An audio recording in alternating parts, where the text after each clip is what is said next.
Hello students, welcome to Global Online. This is Ankita Sood. So Jammu Kashmir set paper one के final revision के लिए most expected questions की series आज मैं लेकर आई हूँ, जिसमें टोटल 10 यूनिट्स के सभी इंपॉर्टेंट कॉन्सेप्ट्स को कवर किया गया है। इस सीरीज की सबसे खास बात यह है कि इसमें से एज इट इज क्वेश्चंस भी आपको एग्जामिनेशन में पूछे जा सकते हैं, एंड साथ ही यहाँ पर हर एक क्वेश्चन के साथ आपको डिटेल्ड एक्सप्लेनेशन दी जाएगी, ताकि इस कम समय में भी क्वेश्चंस की मदद से आपके सारे कॉन्सेप्ट्स क्लियर हो जाएं। तो आप सभी स्टूडेंट्स इस वीडियो में एंड तक बने रहिएगा, एंड मैं 100% श्योरिटी देती हूँ कि इसमें से questions as it is exam में आएंगे भी, एंड आपको जो ट्रिक्स मैं बताऊंगी वो आपको एग्जामिनेशन में बहुत ही ज्यादा हेल्प करेंगी।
सबसे पहले यहाँ पर देखते हैं, क्वेश्चन है स्टेटमेंट बेस्ड क्वेश्चन, जिसमें कि पूछा गया है the disadvantage of interpersonal communication is the availability of immediate feedback. So यहाँ पर इंटरपर्सनल यानी कि अंतर व्यक्तिगत संचार के बारे में बात की गई है। सो देखो स्टूडेंट, दो कम्युनिकेशन होते हैं। एक होता है इंट्रापर्सनल। इंट्रापर्सनल में क्या होता है, एक व्यक्ति जब अपने आप से बात करता है, अपने आप से बात करने का ये मतलब है कि मान लीजिए आप किसी चीज की रिहर्सल कर रहे हो, शीशे के सामने आप बोल रहे हो, या फिर मन में कुछ अपने आप से बात कर रहे हो, तो वो इंट्रापर्सनल होता है। इंटरपर्सनल कम्युनिकेशन में जब एक व्यक्ति किसी दूसरे व्यक्ति के साथ बात कर रहा होता है, वो होता है, ठीक है। तो इसमें बोला है कि डिसएडवांटेज डिसएडवांटेज इसकी ये है कि इसमें इमीडिएट फीडबैक हम लोगों को मिल जाता है।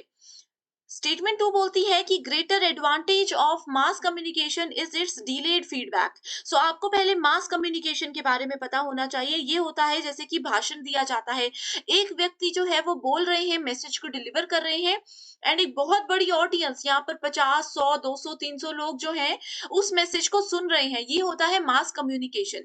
जैसे कि रेडियो आप लोग सुनते हो, रेडियो में एक व्यक्ति बोलता है और दुनिया भर के बहुत सारे लोग एक साथ सेम मैसेज को सुनते हो। न्यूज़ चैनल आप लोग देखते हो, तो ये सारे मास कम्युनिकेशन यानी कि जनसंचार की प्रकार के अंदर आते हैं। सो इसकी डिसएडवांटेज ये बोली है कि इसमें जो फीडबैक होता है वो बहुत डिले होता है, बहुत स्लो होता है। सो करेक्ट आंसर है यहाँ पर both the statements are false, ऐसा कुछ भी नहीं है। इंटरपर्सनल कम्युनिकेशन यानी कि अपने आप से अगर कोई बात कर रहे हैं, या सॉरी, एक पर्सन अगर दूसरे पर्सन से बात कर रहे हैं, सो इसमें इमीडिएट फीडबैक हो ये जरूरी नहीं है। ठीक है। एंड मास कम्युनिकेशन का एडवांटेज ये नहीं होता कि इसमें डिलेड फीडबैक हो, इसमें फीडबैक होता ही नहीं है, बहुत बार ऐसा होता है। अब आप लोग रेडियो सुन रहे हो तो क्या आप लोग रेडियो वाले को फीडबैक देते हो? नहीं देते हो। तो ये इसका एडवांटेज नहीं है, इसलिए दोनों स्टेटमेंट्स फॉल्स हैं। डिटेल्ड वीडियो ऑलरेडी मैंने बनाई है जिसमें कम्युनिकेशन के इंपॉर्टेंट टाइप्स को कवर किया गया है रियल लाइफ एग्जांपल्स के साथ। नहीं देखी है तो कमेंट कीजिए, मैं लिंक शेयर कर दूंगी। नेक्स्ट क्वेश्चन है, which of the following file format are appropriate for distributing video files across the internet? So internet के थ्रू अगर आप लोगों ने वीडियो फाइल्स को शेयर करना है तो आप लोगों को कौन से वीडियो फॉर्मेट्स को यूज करना चाहिए? सो करेक्ट आंसर है option number B, that is A and E. देखो ये जो है ये भी एक फाइल वीडियो का फॉर्मेट है और ये भी वीडियो फॉर्मेट है। ये और ये जो है ये होते हैं आप लोगों के पास ऑडियो फाइल के फॉर्मेट। ठीक है। अब जैसे देखो किसी भी इमेज के आगे मान लीजिए इमेज का नाम है एबीसी डॉट जेपीजी, डॉट के बाद कोई भी वर्ड होता है, कोई भी एक पर्टिकुलर फॉर्मेट होता है, ये क्या बताता है? ये हमें बताता है कि कौन से टाइप ऑफ फाइल को यहाँ पर यूज किया जा रहा है। जेपीजी, पीएनजी ये हमें बताता है कि इमेज फाइल है। एमपी3 डब्ल्यूएमए हमें बताता है कि ये ऑडियो फाइल है, यानी कि कोई गाना है या कोई रिकॉर्डेड ऑडियो है। ठीक है। इसके अलावा जीआईएफ जो होता है वो मूविंग इमेजेस होती हैं। वैसे ही एमपी4 क्या होता है? इमेज नहीं, ये होता है वीडियो फॉर्मेट। अब होमवर्क क्वेश्चन मैंने दे दिया आप लोगों को कि डॉट एआईएफ कौन सी फाइल होती है, ऑडियो वीडियो जीआईएफ फाइल होती है, कौन सी फाइल होती है, मुझे कमेंट करके बताइए। होमवर्क क्वेश्चन एग्जाम में 100% किसी ना किसी शिफ्ट में ये आएगा ही आएगा। नेक्स्ट क्वेश्चन है, an in ancient Indian education system learners were given training in following occupations in the fields of। so अगर हम लोग प्राचीन भारत शिक्षा प्रणाली की बात करें तो वहां पर जो स्टूडेंट्स होते थे उनको किस किस फील्ड में शिक्षा दी जाती थी? Architecture, animal husbandry, agriculture, administration या फिर dairy farming. So correct answer है A B C and E. So administration यानी कि प्रशासन की शिक्षा वहां पर नहीं दी जाती थी, बाकी सब कुछ सिखाया जाता था। हर एक फील्ड में वहां के उस समय के लर्नर्स जो है वो बहुत एक्टिव होते थे। नेक्स्ट क्वेश्चन है, identify the correct sequence of information processing of in communication. अब देखो ये क्वेश्चन जो है, कम्युनिकेट अगर करते हैं, दो लोग आपस में बातचीत कर रहे हैं ए एंड बी, सबसे पहले उन लोगों को कौन से स्टेप को फॉलो करना है? सबसे पहले इनपुट। ए ने कोई डेटा उनको देना है तो उनके पास इनपुट होना चाहिए। उसके बाद आता है डेटा प्रोसेसिंग की क्या बात वो करना चाहते हैं। ठीक है, इनपुट के लिए ये होना चाहिए एक पर्सन। उसके बाद क्या बात वो करना चाहते हैं, डेटा होना चाहिए, उसको डेटा एंट्री उनके पास होनी चाहिए। तीसरा आ जाता है प्रोसेसिंग की, जो डेटा एंटर है, जो उनके दिमाग में डेटा है, जो उनके दिमाग में बात है, उसको कैसे प्रोसेस करके किस तरीके से पर्सन बी तक पहुंचाना है। देन वी हैव स्टोरेज की, स्टोरेज कैसे उसको किया जाएगा। देन आउटपुट कि पर्सन बी या कंप्यूटर बी है उसकी आउटपुट हम लोगों को क्या बताता है। सो यहाँ पर एक कंप्यूटर से दूसरे कंप्यूटर के बीच में जब इंफॉर्मेशन शेयर होती है तो इस प्रोसेस को फॉलो किया जाता है। ओके, बहुत बार ये क्वेश्चन एग्जाम में आया है। नेक्स्ट क्वेश्चन है, the open source platform course builder on which NPTEL courses are seen was created by. So it was created by Google. ये 2022 में आप लोगों से क्वेश्चन पूछा गया था। ठीक है, तो कोर्स बिल्डर जो है इसको गूगल ने 2012 में डेवलप किया था। एंड किस प्रोग्रामिंग लैंग्वेज की मदद से इसको डेवलप किया गया है? तो पाइथन प्रोग्रामिंग लैंग्वेज की मदद से इसको डेवलप किया गया है। एग्जाम में इसको जरूर पूछा जा सकता है। ठीक है, ओके। इसको गूगल ऐप इंजन, आपने जरूर गूगल ऐप इंजन के बारे में सुना होगा, उसकी मदद से इसको बनाया गया था। किसको बनाया गया था? कोर्स बिल्डर को बनाया गया था। सो नेक्स्ट क्वेश्चन है, which among the following words processed Kothari commission with a with language. तो सबसे पहले आपको पता होना चाहिए कि कोठारी कमीशन क्या होता है, कोठारी आयोग क्या होता है। मोस्ट इंपॉर्टेंट टॉपिक है, इसके बारे में आप लोग सब कुछ पढ़कर जाइएगा। सेपरेट वीडियो चाहते हो इस कमीशन पे तो भी मुझे कमेंट करके बताइए, हमेशा की तरह आपकी रिक्वेस्ट को पूरा किया जाएगा। ठीक है, सो गवर्नमेंट ऑफ इंडिया ने national education commission, NEC, national education commission बनाया था, जिसको कि कोठारी कमीशन के नाम से भी जाना जाता है। ये एक एडहॉक कमीशन था। ठीक है, ये एडहॉक कमीशन था, कोठारी सर के नाम से इसको बनाया गया था, इसीलिए इसको कोठारी कमीशन का नाम दिया गया था। इसमें गर्ल्स की एजुकेशन पर बहुत ध्यान दिया जाता था। ठीक है, गर्ल्स को कैसे प्रोत्साहित किया जाए, उनको कैसे बेस्ट से बेस्ट एजुकेशन दी जाए, ये इस चीज में इस कमीशन में ध्यान दिया जाता था। तो इसमें 3 लैंग्वेज फॉर्मूला को यूज़ किया जाता था, ये एग्ज़ाम में पूछा गया है। एग्ज़ाम में ये भी पूछा जा सकता है कि कोठारी कमीशन के अंदर कितने पिलर्स थे? तो इसके अंदर 4 पिलर्स ऑफ लर्निंग बनाए गए थे। ओके, 4 पिलर्स क्या थे? ये मैं डिस्कस कर चुकी हूँ। ये फास्ट रिवीजन सेशन है, तो यहाँ पर मैं डिटेल में आपको नहीं बताऊँगी। ओके, नेक्स्ट क्वेश्चन है, which of the following natural hazard is not hydrometeorological, यानी कि जल मौसम वैज्ञानिक कौन-सा यहाँ पर प्राकृतिक संकट नहीं है? करेक्ट आंसर है सुनामी। हाइड्रोमेटेरियोलॉजिकल जो है ये मेटेरोलॉजी का ही, यानी कि ये आपका मौसम वैज्ञानिक इसका ही एक पार्ट आता है, जिसमें कि जैसे कि वाटर बजट है, रेनफॉल स्टैटिक है, स्टॉर्म्स जो पानी के अंदर आते हैं, उन सबको कंट्रोल करने के लिए क्या-क्या उन सब से रिलेटेड जो प्रॉब्लम्स होती हैं, उनको कैसे कंट्रोल किया जाता है, वो सब चीज़ें आती है। आप लोगों ने ट्रॉपिकल साइक्लोन का नाम सुना होगा, ठीक है? ट्रॉपिकल साइक्लोन का नाम सुना होगा, जिसको टाइफून के नाम से भी जाना जाता है, यूरिकेन्स के नाम से भी जाना जाता है, ठीक है? ये इसका एक एग्ज़ाम्पल है। फ्लड जो होते हैं, फ्लैश फ्लड्स जो होते हैं, ये सब भी हाइड्रोमेटेरियोलॉजिकल हज़ार्ड का ही एक एग्ज़ाम्पल है, ठीक है? नेक्स्ट क्वेश्चन है, व्हिच ऑफ द फॉलोइंग, ये 2023 जो अभी एग्ज़ाम हुआ था लास्ट साइकिल, ठीक है?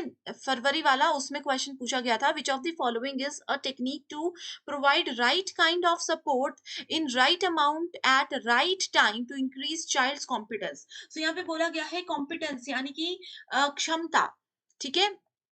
कौन सी वो टेक्निक होती है जो कि सही समय पे सही टाइम पर किसी बच्चे को दी जाए ताकि उनकी क्षमता को बढ़ावा दिया जा सके। सो वो क्षमता होती है स्कैफोल्डिंग। ये नया टर्म है, बहुत बार आप लोगों ने नहीं सुना होगा। तो स्कैफोल्डिंग क्या होता है? It is a classroom teaching technique in which instructors deliver lessons in distinct segment, providing less and less support as students master new concept और मटेरियल, ठीक है? ये होता है स्कैफोल्डिंग, बहुत इंपॉर्टेंट टर्म है ये। अगर कोई बच्चे के लिए हाईएस्ट लेवल पर उसकी क्षमता को पहुंचाना है तो इस मेथड को यूज किया जाता है। इंस्ट्रक्टर लेसन्स को यहाँ पर डिलीवर करते हैं छोटे-छोटे सेगमेंट्स में। Okay, next question we have is, which of the following pollutant is the major cause of respiratory disease? So correct answer है सस्पेंडेड फाइन पार्टिकल्स। सो ये है इसमें करेक्ट आंसर।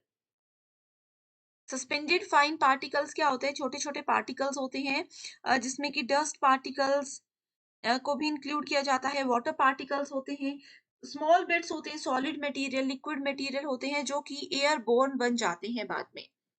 नेक्स्ट क्वेश्चन है, fly ash produced in thermal power plants is an eco friendly resource for use in what? So इसका correct answer है agriculture as micronutrient, यानी कि सूक्ष्म पोषक तत्व के रूप में कृषि। दूसरा है बंजर भूमि का विकास करना। तीसरा है बांध व जल धारण संरचनाएं, और चौथा है ईंट उद्योग। सो सभी के सभी बिल्कुल करेक्ट आंसर है। फ्लाई फ्लाई ऐश जो कि थर्मल पावर प्लांट्स में प्रोड्यूस की जाती है, एंड ये इको फ्रेंडली भी होती है। ओके, नेक्स्ट क्वेश्चन है, which of the following types of natural disaster has no definite beginning and end? So वो कौन सा नेचुरल हजार्ड, वो कौन सी प्राकृतिक आपदा ऐसी होती है जिसका शुरू होने का और रुकने का कोई निश्चित या निर्धारित समय नहीं होता? वो होता है सूखा। अर्थक्वेक का पता है कि कुछ सेकंड्स के लिए आएगा, रुक जाएगा। लैंडस्लाइड भी एक बार मिट्टी गिर जाएगी, पहाड़ धंस जाएगा और वो रुक जाएगा। तूफान का भी पता है कुछ समय में रुक जाएगा, लेकिन सूखे का कोई भरोसा नहीं होता। ये आज अगर शुरू होता है तो पता नहीं है कि कितने दिन बाद बारिश होगी, कितने दिन बाद इससे निजात लोगों को मिलेगी। नेक्स्ट क्वेश्चन है, which of the following is considered as major source of pollution in rivers of India? ये बहुत बार रिपीट हो चुका है क्वेश्चन। सो अनट्रीटेड सीवेज जो होते हैं, यानी कि घरों का पानी, इंडस्ट्रीज का पानी जो ट्रीट नहीं किया जाता, घर में जो टॉयलेट्स होते हैं उनका पानी एक जगह पे स्टोर नहीं किया जाता, वो गंदा पानी नदियों में मिला दिया जाता है। तो वो उसकी वजह से सबसे ज्यादा पॉल्यूशन रिवर में हो रहा है। नेक्स्ट क्वेश्चन ये भी आप लोगों का 2022 में पूछा गया क्वेश्चन है।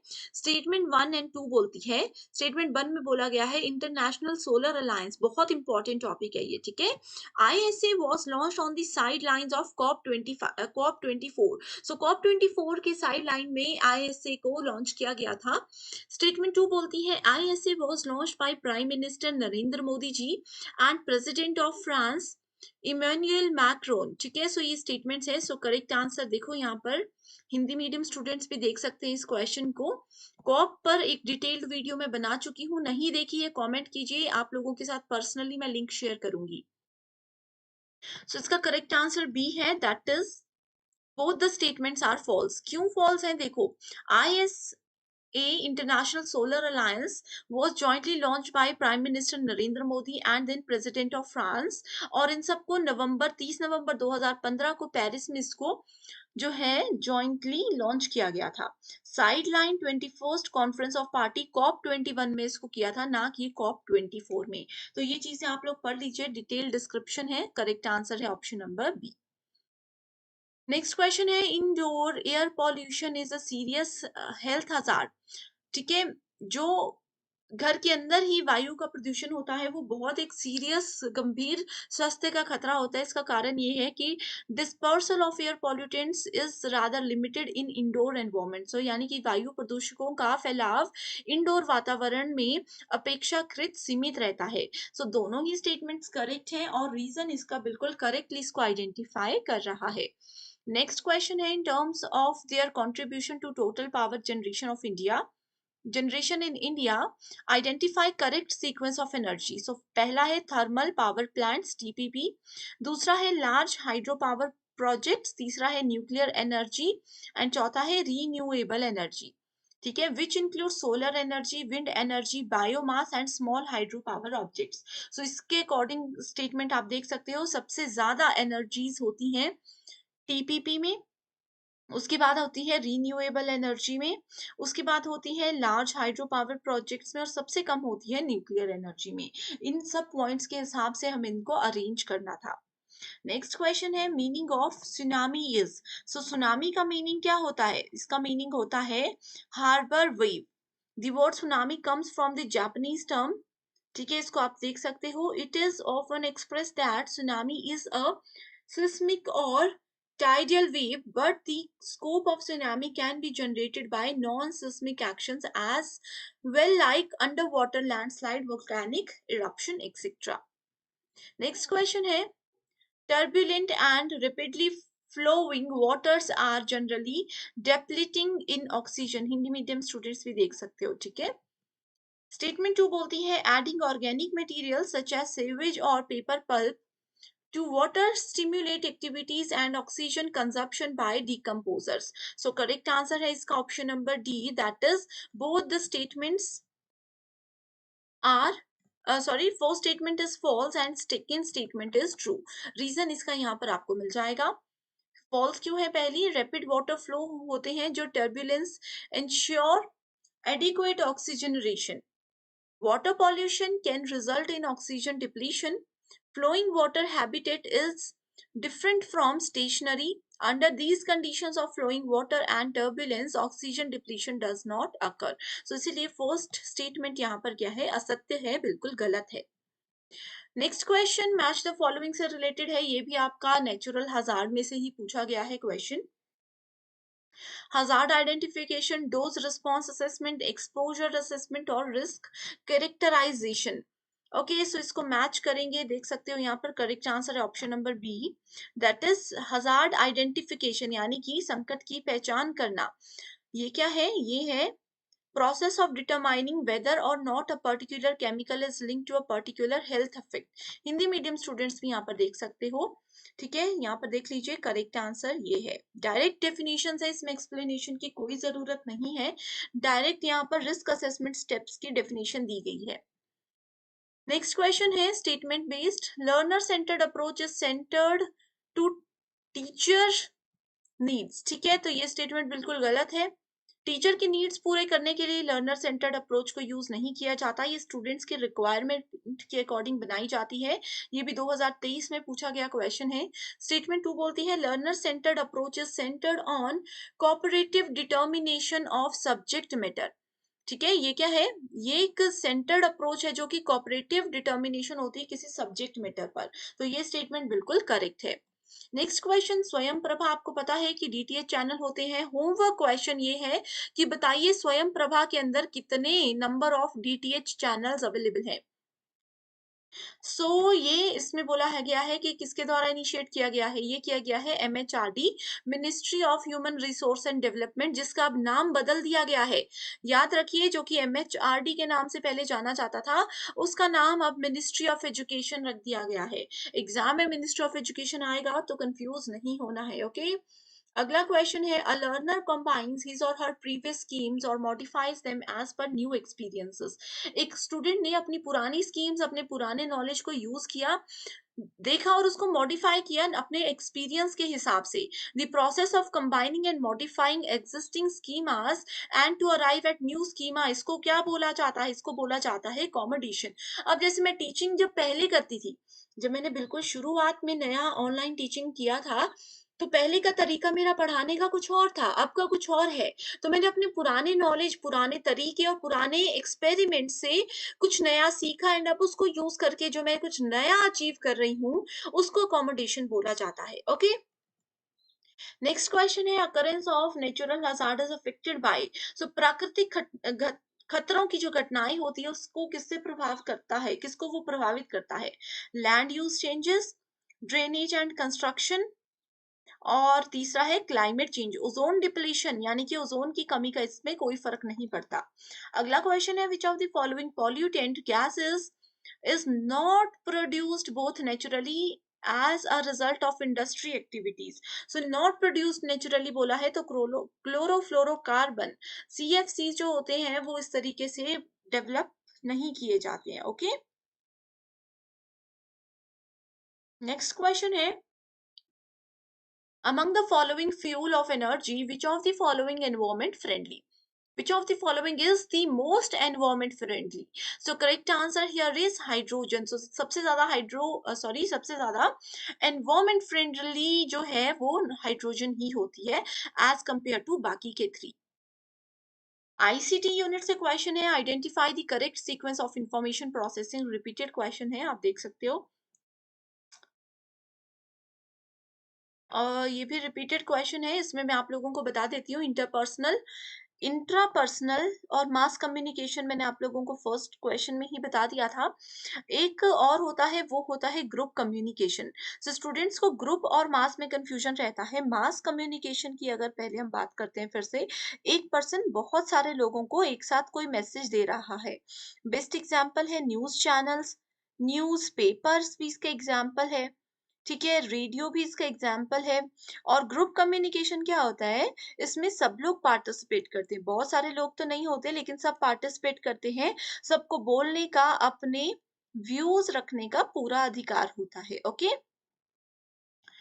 नेक्स्ट क्वेश्चन है, Kohlberg's theory of moral development comprises of following stages. ठीक है, कोलबर्ग की जो थ्योरी है मोरल डेवलपमेंट से रिलेटेड, उसमें कौन कौन से स्टेजेस होते हैं? उसमें होते हैं एन ओबीडियंस ऑर्डिनेशन यानी कि आज्ञाकारिता दीक्षा। दूसरा होता है रिवॉर्ड्स एक्सचेंज ऑर्डिनेट ऑर्डिनेशन। उसके बाद आता है law and order all the nation, social contract ordination. ये जो कोलबर्ग की थ्योरी है ना मोरल डेवलपमेंट की, ये आपको जाननी है। इसके अलावा मोरल डेवलपमेंट के लिए और भी बहुत सारी थ्योरीज होती हैं। उन थ्योरीज के आप लोग नेम याद रख लीजिए, क्योंकि एग्जाम में कम टाइम बाकी है ना, तो आप लोग अभी ये नहीं कर सकते कि हर एक थ्योरी के हर एक स्टेप को याद रखो। तो सिर्फ नाम याद रख लोगे मोरल डेवलपमेंट की थ्योरीज के, तो भी आपके लिए काफी है। समय बचेगा तो स्टेजेस पे जरूर जाइए। पेपर 1 के साथ-साथ पेपर 2 प्रिपरेशन पर भी ध्यान दीजिएगा। ये आपको एग्ज़ाम क्वालीफाई करने में बहुत ज़्यादा मदद करता है। लेकिन एग्ज़ाम के पैटर्न के अकॉर्डिंग आपको स्मार्ट प्रिपरेशन करना है, जिसके लिए हम कंप्लीट स्टडी मटेरियल आपको प्रोवाइड करवाते हैं। इसमें आपको फुल सिलेबस नोट्स और एमसीक्यूज़ मिलेंगे। एमसीक्यूज़ में previous year questions, most repeated और एक्सपेक्टेड क्वेश्चंस हैं, जो कि एग्ज़ाम में एज़ इट इज़ पूछे जा सकते हैं। एंड ये स्टडी मटेरियल एग्ज़ाम के बाद इंटरव्यू को क्वालीफाई करने में भी आपको मदद करेगा। सब्जेक्ट्स के नाम आपके सामने हैं, अपना पेपर 2 का सब्जेक्ट देखिए एंड गिवन व्हाट्सएप नंबर्स पर कांटेक्ट करके इसको आज ही ज्वाइन कर लीजिए। इसके लिए सिर्फ आपको एक ही बार फीस देनी है, 1280 रुपए। मैं आपको अश्योरिटी देती हूँ कि एग्जाम जब तक नहीं हो जाता, जब तक इंटरव्यू क्वालिफाई नहीं हो जाता, आप स्टडी मटेरियल का बेनिफिट उठा सकते हो। वो भी सिर्फ एक ही बार आपको फीस देनी होगी। तो बिना समय बर्बाद किए जल्दी से इन नंबर्स पर कॉन्टैक्ट करके आप इसकी पूरी जानकारी ले लीजिए। सो ये थे आज के इम्पोर्टेंट 25 क्वेश्चंस जो कि बहुत बार एग्जाम में पूछे भी गए हैं। इस तरीके के क्वेश्चंस भी एग्जाम में बहुत बार पूछे गए हैं एंड आगे भी जरूर पूछे जाएंगे। होमवर्क क्वेश्चंस के आंसर जरूर दीजिएगा। किसी क्वेश्चन में कोई डाउट है, कोई कंफ्यूजन है, जरूर मुझे कमेंट करके पूछिएगा। मैं आपकी हेल्प जरूर करूंगी एंड कोर्स को ज्वाइन करने के लिए व्हाट्सएप के थ्रू नंबर्स पर कॉन्टैक्ट जरूर कीजिएगा। So thank you so